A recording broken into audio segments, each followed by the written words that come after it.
لنا بها المسعود ومشاركة لها في هذا السمات الممدود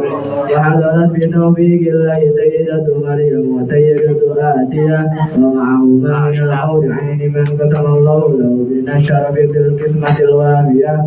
وهذا الوقت الذي رتب الله على وجوده وجودها المولود وأعطى رزق الكمال من النور ينعمون وبرز الحامد المحمود مدعين لله بتعظيمه والسجود صلى الله على محمد صلى الله عليه وسلم صلى الله على محمد وسلم